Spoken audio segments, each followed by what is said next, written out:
revealed why Israel's Prime Minister Netanyahu hates globalist George Soros so much. Joshua Kaplan reports. In a surprise move, Israeli Prime Minister Netanyahu joined Hungary's Orban to label billionaire leftist George Soros a threat. Because, of course, George Soros wants a one-world government, and he wants the states to lose its sovereignty in order to complete the globalization of the world. One religion, one currency, one leader. In other words, the Antichrist. The Christian prophecies concerning the Antichrist. And of course, Orban of Hungary and Prime Minister Netanyahu are against open borders. So that's why they're in agreement.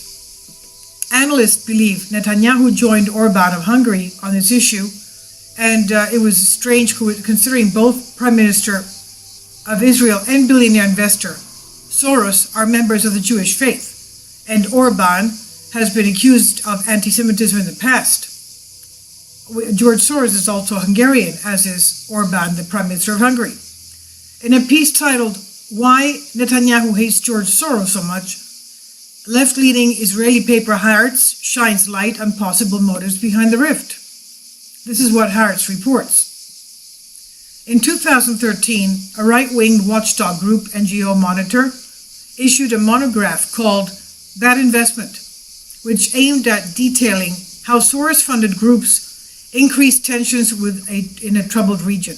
It listed what is called problematic Israeli groups, including Gisha, Breaking the Silence, and legal rights group Adala. So you see, George Soros has protesting political groups working inside of Israel. In August 2016, a leak of hacked documents from the Open Society Foundations, including emails discussing a strategy of, quote, challenging Israel's racist and anti-democratic policies, end quote, in international forums. George Soros has been a supporter of J Street since the pro-Israel, pro-peace organization was founded as an effort to counteract AIPAC's influence, lobbying the White House and Capitol Hill to push for an Israeli-Palestinian peace settlement. He also supports Human Rights Watch and Amnesty International, groups that regularly chastise and criticize Israeli politics. Most of the groups supported by Soros have been the targets of Netanyahu's NGO law passed a year ago, which mandates special reporting requirements for organizations that get most of their funding from foreign governments.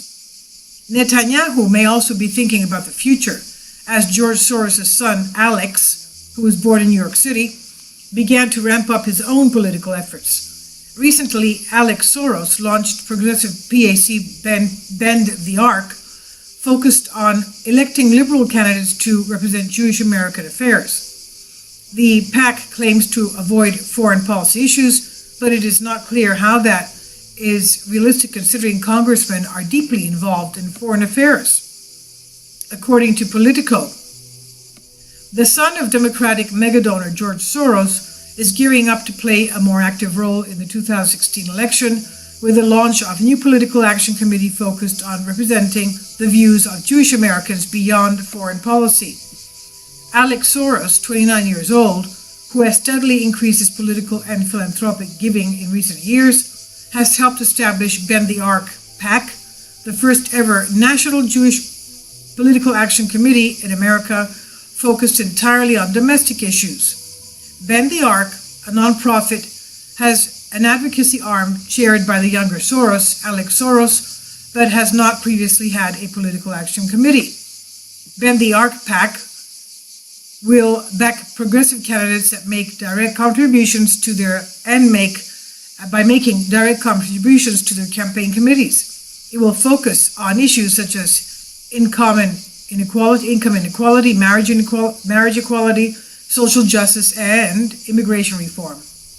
Alex Soros said in an interview, quote, "There's an opportunity to launch something that actually speaks to what the American Jewish community cares the most about and to show the narrative of what the real American Jewish experience is," end quote.